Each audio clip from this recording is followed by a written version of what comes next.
Hey guys, it's all about sports, the weekly show that keeps you updated and informed about the crazy sports world. First off, let's send it over to our sports correspondent, Brittany Agee, for our weekly sports update. Hey sports fans, it's Brittany Agee with your weekly sports update.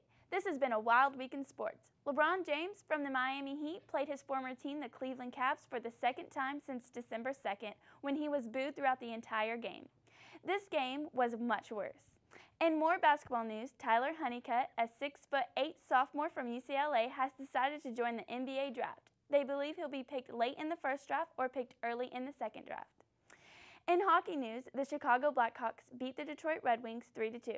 Well, I'm Brittany Agee, and that's all the time I have for today on the Weekly Sports Update. Back to you, Craig.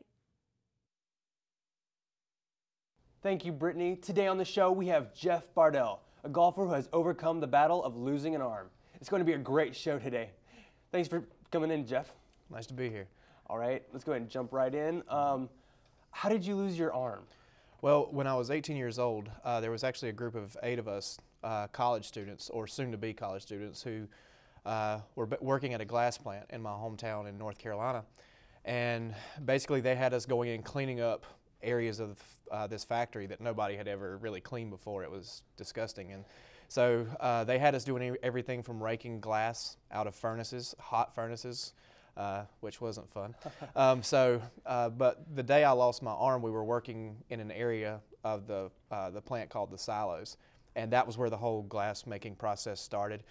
And so they had us cleaning up debris off the floor, and we were loading it into a machine called a screw auger. And they hadn't told us that all the safety equipment had been taken off the machine. And so as we were loading some of the debris into the machine, my glove on my right hand got caught by the auger. And so as the auger was turning, it just pulled my arm inside the machine and started wrapping my arm around the inside of the auger until it eventually, well, it started to pick me up and pull me into the machine. And so eventually it just pulled it off, and when I pulled myself out of the machine, my arm was gone. What was going through your head at that time? Well, the first thing I thought was, I don't want to die. That's obviously the first thing you think is something like that. And so I knew that I just had a feeling if I stay here, I'm going to die. I've got to run and get help, even though there was somebody there with me. But he turned around and took off running. And I was like, well, where are you going? So I started chasing him. I took off running after him because I didn't know where he was going, but I knew that there was an office nearby. And so it was about 100 yards away, 7,500 yards away. So I just ran until I ran up to this office and knocked on the window, and the guy called for help. And All right. How did you become accustomed to using your left arm after the accident? Well, really, most of it just came from experience. A lot of trial and error.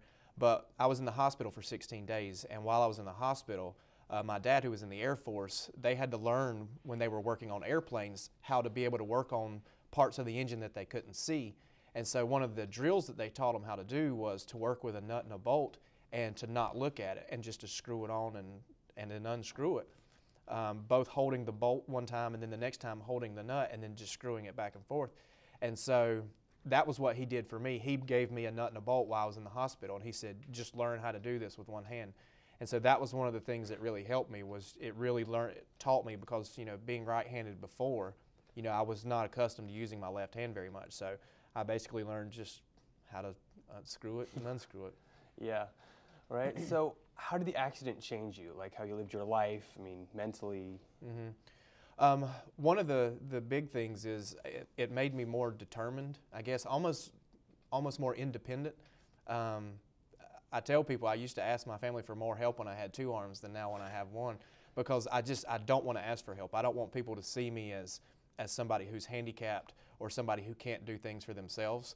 So I always try to do things by myself, sometimes to the point of having tears in my eyes because I'm so frustrated because I can't do it.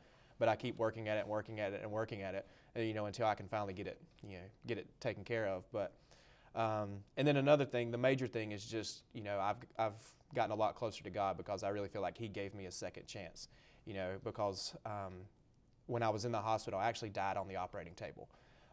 So I really feel like He gave me a second chance, and so for me, it's kind of worth it for me to give my life to Him because for the second chance.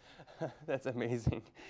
So, I mean, most people, their dominant hand, like for you, is your right hand was your dominant hand, right? Right. All right. So, how did you get the strength in your left arm after?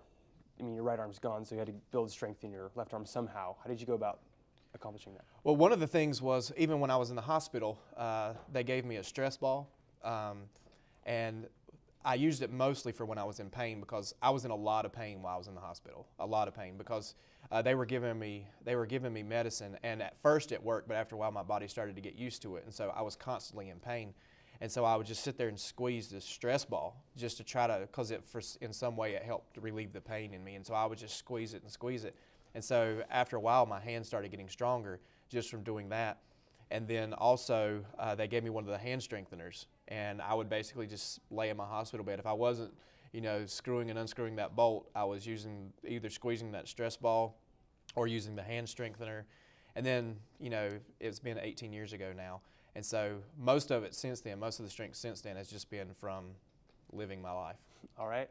Well, I know you guys want to know more about Jeff, but we need to take a quick break. So all you sports fans, stay tuned as we go deeper into the interview with Jeff Bardel. And we're going to talk more about his golfing career, all right? So you guys stay tuned, and we'll be right back. Business world, competition is everything. Who's the first to get promoted? Who's the first to finish? It's a dog-eat-dog world out there, and if you think you're going to survive on your own, you're wrong. Be prepared for challenges. Know the skills needed to survive and succeed. If you don't, then you'll get tripped up on your work.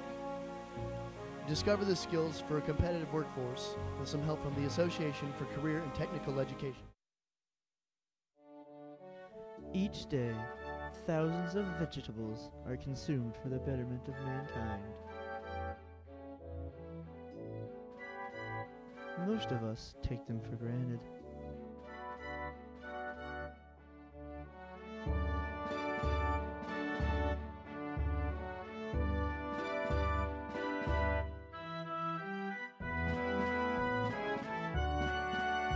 Don't let their deaths be in vain.